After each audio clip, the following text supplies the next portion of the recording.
All right, welcome to Simply Bitcoin. We break down the news from Twitter, the daily fail, meme review, software releases, hardware releases, websites by plebes or plebs. Drop us a like, subscribe. We're going to those numbers. Let's check them. Number time. At the time of this recording, the block height is 695,017. The Bitcoin price, 45,820.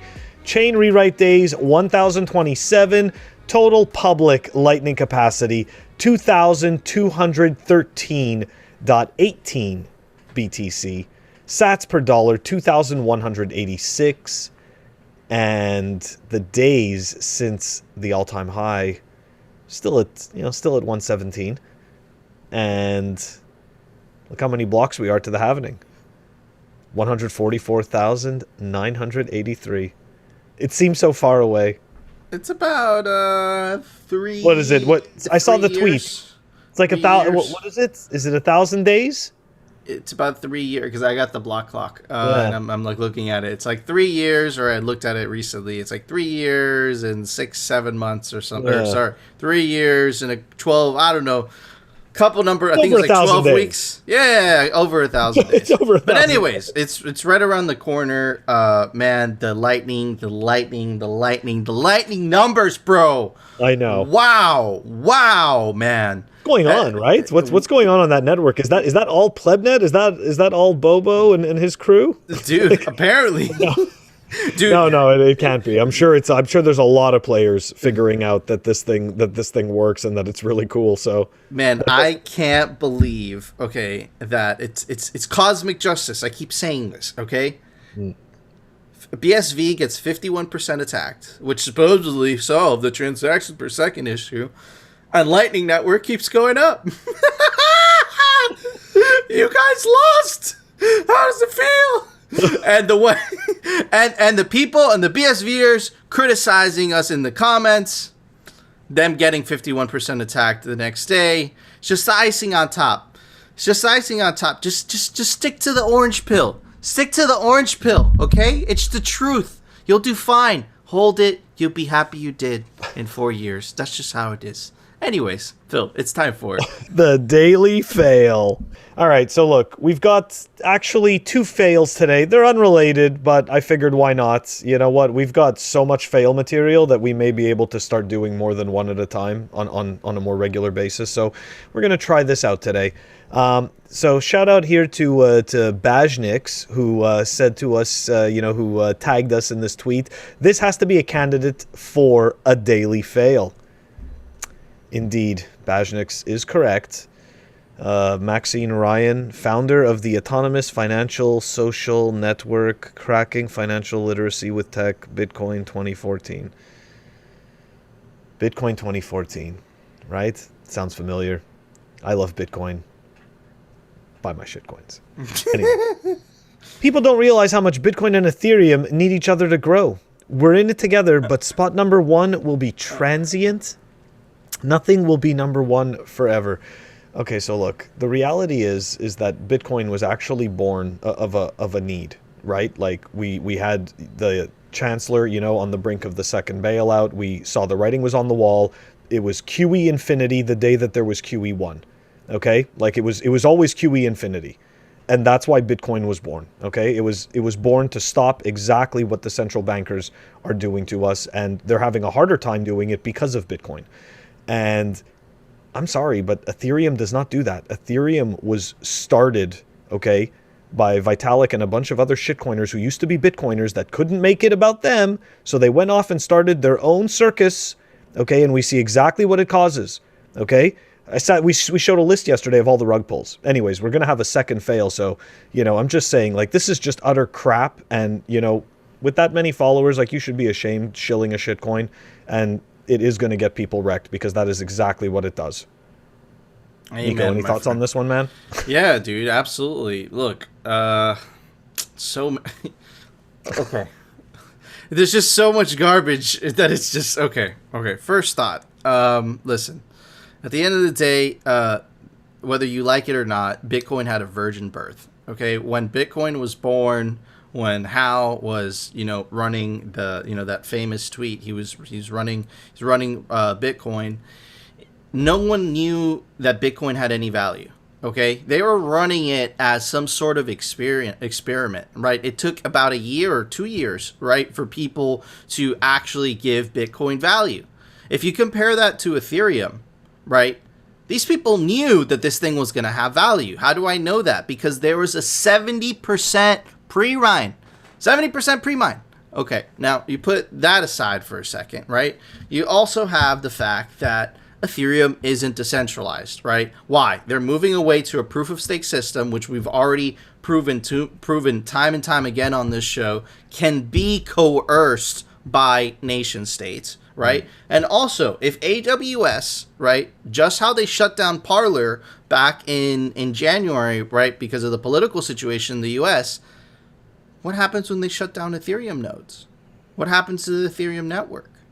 And now that they're proof of stake, now they're not even relying on any miners, right? Now they're just relying on nodes, or essentially people the biggest stakers, right? Which, happen to be exchanges, right? So that could also be coerced by governments, right? So the whole point of Bitcoin, right, and a cryptocurrency, I might add, right, drop the tech narrative, drop the energy and all the ideas that you put into your head. I just love the fact that the BSV people were like, the copyright. And I'm like, dude, listen, it could get 51% attack. The end of the day, the point of a cryptocurrency is so that it could withstand any type of coercion, right? And the only cryptocurrency that exists on the face of the planet that could do that successfully, I might add, is Bitcoin.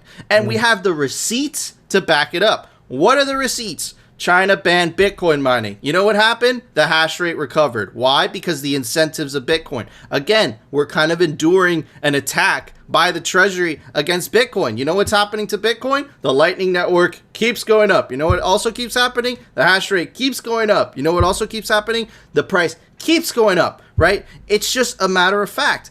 Ethereum is vaporware. That's literally what it is, right? And if you dig in deeper, you'll be able to see that yourself. Phil? Oh yeah, man. Totally agreed. And you know what?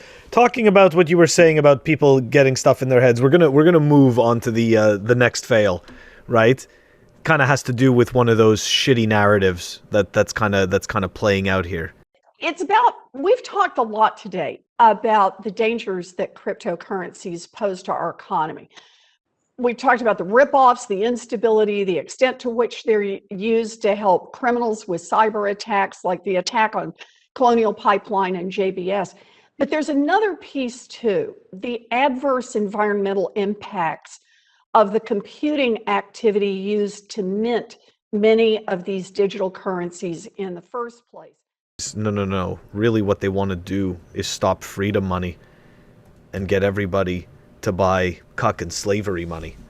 That's what they really want everyone to do. It is so absolutely pathetic, and the narrative, right? The narrative of how it helps, right? It helps these criminals. It doesn't help these criminals in any way. They're going to demand whatever they're going to demand. They create the way that they word this stuff is to make it sound as though these activities wouldn't occur if it wasn't for Bitcoin, and that is absolute nonsense and bullshit. Okay?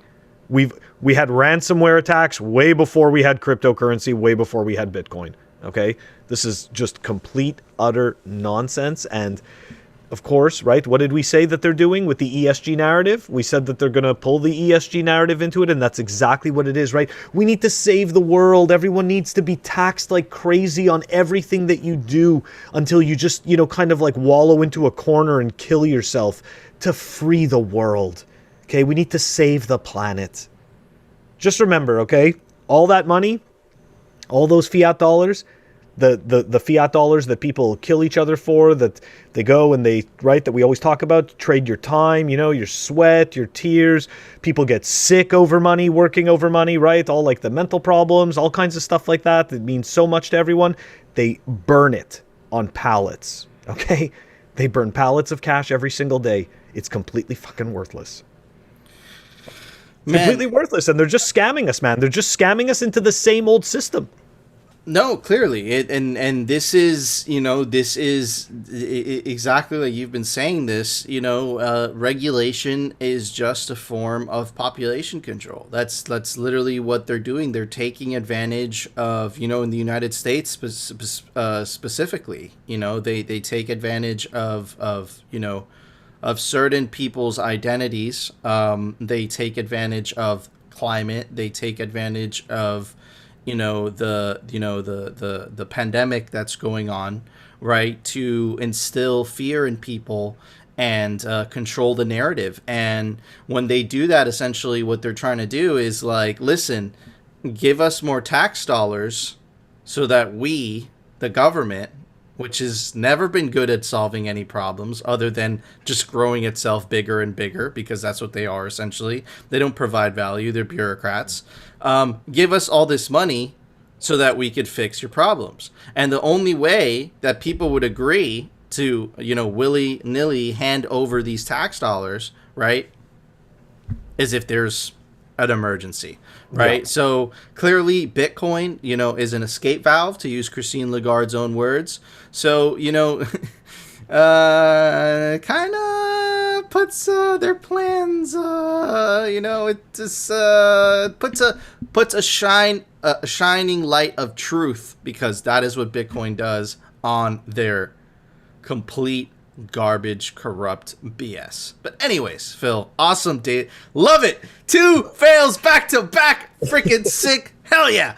But anyways, Phil, it's time for it. The Daily Meme Review. All right, everybody. The meme for today is brought to us by Bitcoin Meme Hub. He's a legendary man. He used to give us all our memes when we first started the meme review. He's a legend. You should definitely give him a follow. Let's check out the meme. You go follow him at Bitcoin Meme Hub. Anyways, bears in disbelief.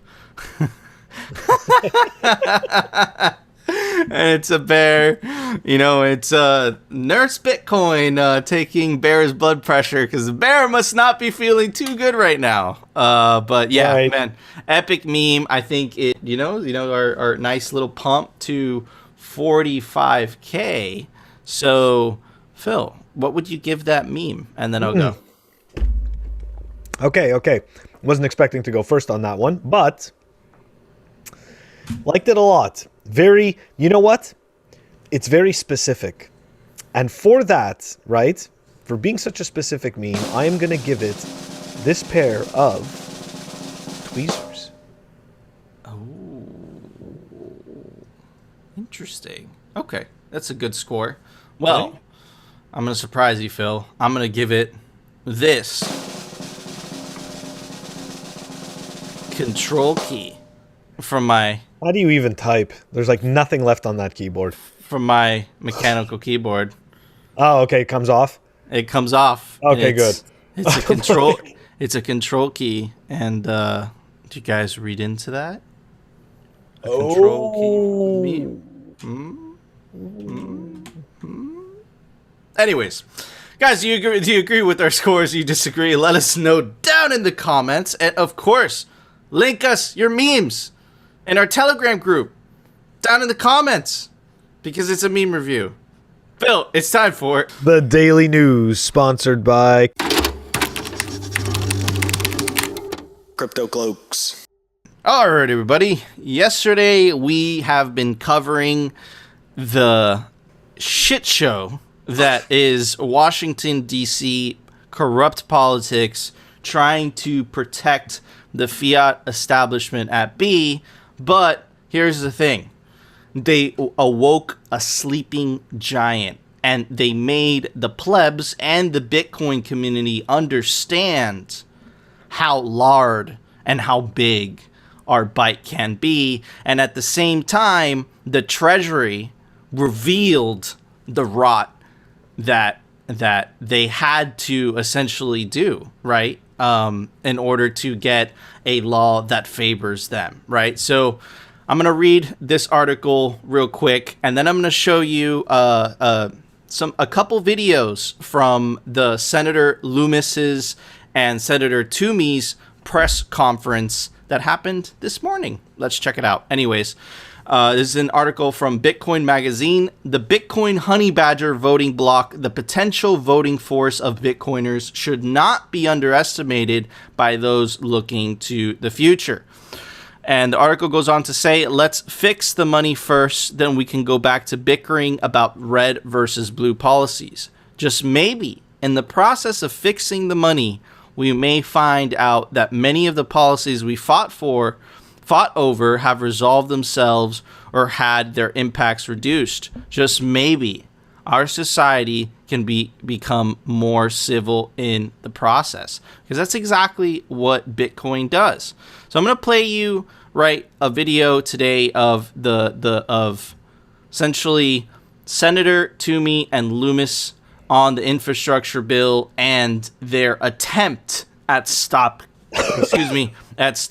we both coughed at the same time, at stopping essentially the attack from the Treasury. I did cut this video to essentially cut out a lot of the political speak, a lot of the noise, and I focused on the signal. So let's check out the video. Our solution makes clear that a broker means only those persons who conduct transactions on exchanges where consumers buy, sell, and trade digital assets.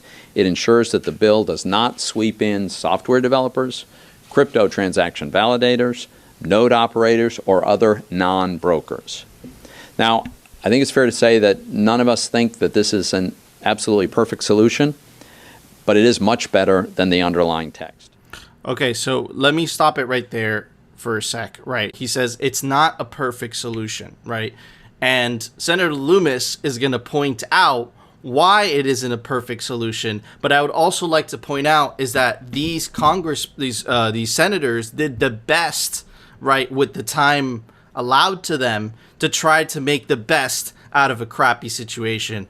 And I'm going to continue the clip. So we also want to put out some legislation that sets some definitions in this space. So the fact that Treasury got a jump on us in trying to define broker. You hear that? Treasury got a jump on us to try to define broker. Hear that? We called this, we said this last week. It was Treasury responsible for this. Why? Because you cannot have a central bank digital currency if there's a Bitcoin escape valve, right? So Treasury tried this. The cyber hornets, the plebs, the whole community came together and we attacked this savagely. And Senator Lummis is going to talk a little bit more about that in a sec. This bill has put us in a position where we're starting that work now of defining terms that are used in this space that have a significant impact on those who are innovating in this space. We can't afford to get this wrong.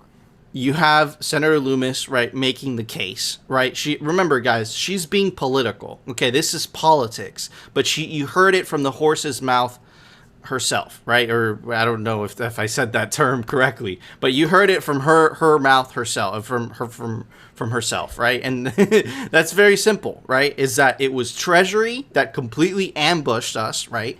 You had Senator Toomey saying like this bill with its current language doesn't include node operators, does not include Bitcoin software and hardware manufacturers. It must be fixed. And then you had Senator Lummis essentially saying, listen, it wasn't us, it was the Treasury that tried to put this on top of us, and we're trying to reach a compromise, right? So I'm just breaking down the politics because it's all super shady. The silver lining behind all of this debate and discussion is that we found out who in the Senate is interested in this subject, who maybe previously didn't know anything about it. So in some ways, regardless of how this turns out, it's been a very positive exercise.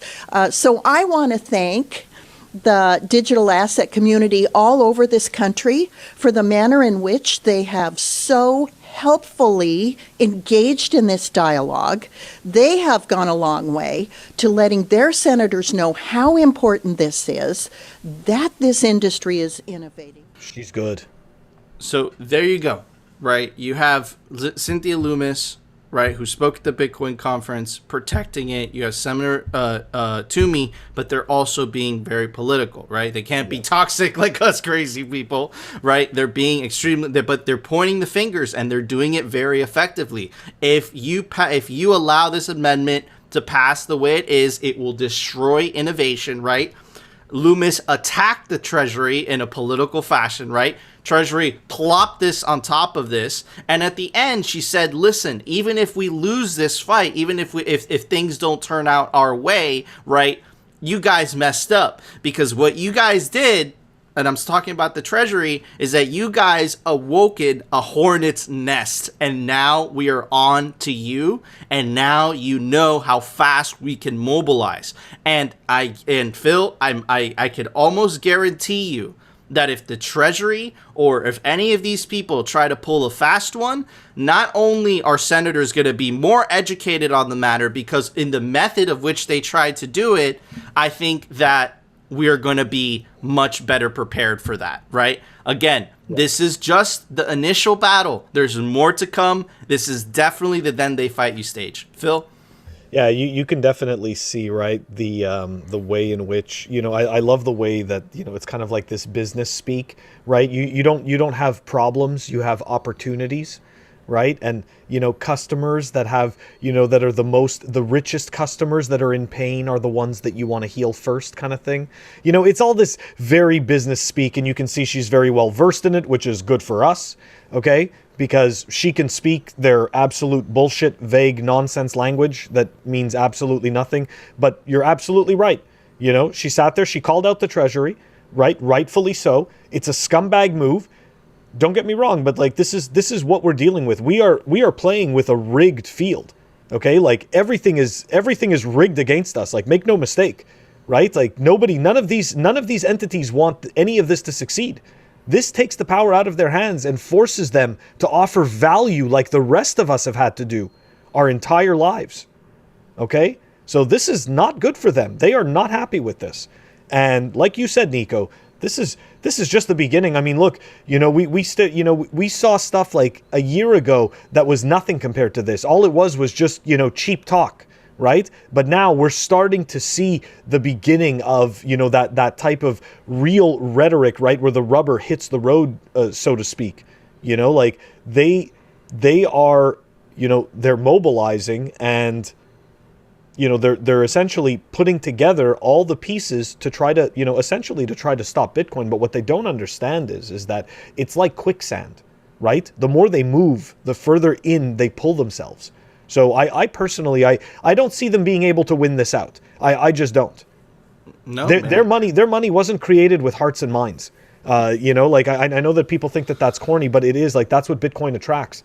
Because once you understand how deeply money touches us in every single way, right? It's communication. It's the way that we store value. It's the way that we're able to convey value, which is absolutely a form of communication.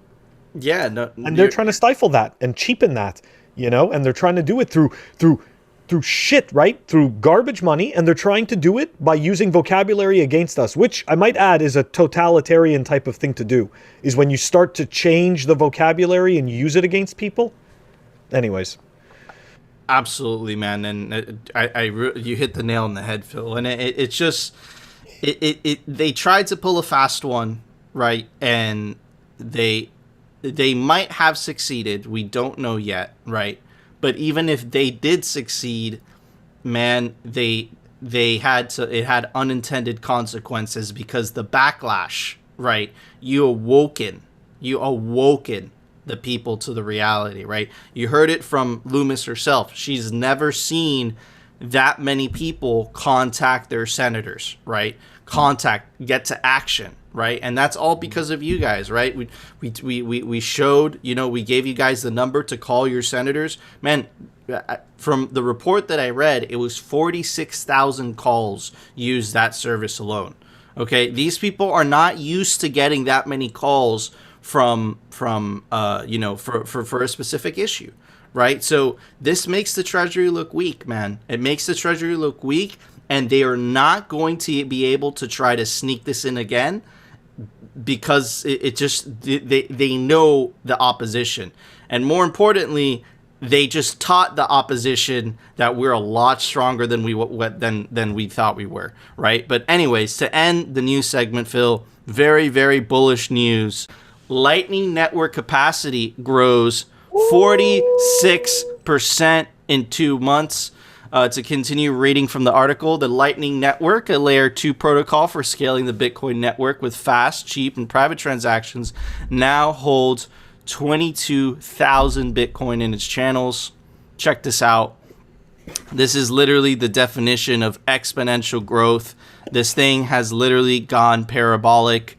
People are using the Lightning Network, right? And just to read the last part of why this could be, right? This year, Lightning has been growing rapidly amidst increased Bitcoin adoption. In April, the network reached the 10,000 node mark. I might add, those are the public nodes, right? But it's anticipated that the private nodes, or nodes that are just listening, it's about 50 to 100,000. But anyways, and 1 month later, the first ever dual funded mainnet Lightning channel was open. In July, Blue Wallet released its new mobile LDK implementation. Blockstream announced the Greenlight Lightning node service, and Breeze welcomed CT as its latest investor. So as you could see, man, not only is the amount of Bitcoin on the Lightning Network, right? You have tremendous amount of investment from private companies because they see the future in it. And not to mention, right, you have to address the giant El Salvadorian elephant in the room, right? El Salvador is essentially about to use Strike, which uses the Bitcoin Lightning Network to essentially save almost 30% on fees. And we had Lord Fusitwa that said that he wants to do the same thing in the Kingdom of Tonga, right? So, man, this thing, Lightning and Bitcoin, I guess Bitcoin's the rocket and Lightning is the passenger, they're going to fucking Pluto. Fuck the moon. They're going to Pluto. Phil. See, look, we're already beating Elon Musk, right? He just wanted to go to Mars. Wasn't thinking big enough, right? We're thinking just right out to Pluto. We're going right to the outer rim. But look, I mean, this is super. I mean, this is insane, right? Who would have thought? I really didn't think when I saw this pullback, right? I was just like settling in. I'm like, okay, you know, what projects am I going to start digging into? What stuff am I going to set up? You know, there's like the seed signer thing that you can build yourself, stuff like that. So I really didn't think that, that we would start to see this type of growth in Lightning this quickly, so this is really, this is huge. And I think that, you know what, you kind of, when you touched on Strike, right? I think that that's a really big part. I'd like to say that that's a big part of why we're seeing this growth in Lightning, right? And, who's to say what it's going to look like in 5 years from now? Oof. It's just going to be insane like that. I mean, look, the Strike experience, I was totally shocked. Like when I first, I don't know if you've used Strike, but I used it and I still have it. I use it sometimes, but like for me at first, I didn't quite get, like, when you deposit funds into it and then you send them, like, you don't have to convert anything. They took a step out of the process. That really helps with the user experience. Like, people don't understand that, but like a big part of this is user experience, right? It doesn't matter what product you're talking about. It doesn't matter if it's a cell phone, doesn't matter if it's a car, like everything is user experience. And if you make something simple, you don't make people feel stupid, they enjoy using it, they want to use it more. And I think that the Bitcoin apps that get that right, I think are the ones that end up, I think, having a little bit more, we'll say like general market penetration. So anyways, look, this is huge, man. Massive growth in such a strange time. I'm saying it's strange because it's strange to me. It's probably not strange in the grand scheme of things, While the world is burning, Bitcoin is a shining light of hope, man. Bitcoin's earning. What? Right? The world's burning and Bitcoin's earning. I like that. Oh my God, someone has to come with a rhyme or something. Okay, but anyways. What happens when you get older? You just get stuck with crappy rhymes. All your jokes get reduced to rhymes. It's not crappy, it's a good joke. Okay, anyways. Phil, there was a software release today. Why don't you tell everybody about it? Software releases. All right, we've got Phoenix Wallet version 1.4.15 that was released. It's a Bitcoin wallet that rises from the ashes of Janet Yellen's demon tears and is born anew. Down below in the show notes. Awesome. Thank you, Phil. Oh, you didn't do it in the British accent. No, I'm Anyways. not doing the British accent. I don't do it. I'm not going to, like, my accents are horrible. Canadian. Oh, man. Okay, anyways, guys, if you enjoyed the show, you know what to do. Smash that like button. And, of course, if you want to continue hearing the catastrophic fiat, government, shitcoin, central bank, country, king, emperor, there's so many of them, okay? And the Bitcoin news from the perspective, definitely consider subscribing. And we'll see you tomorrow, guys, for another episode of Simply Bitcoin. They're running out of tricks.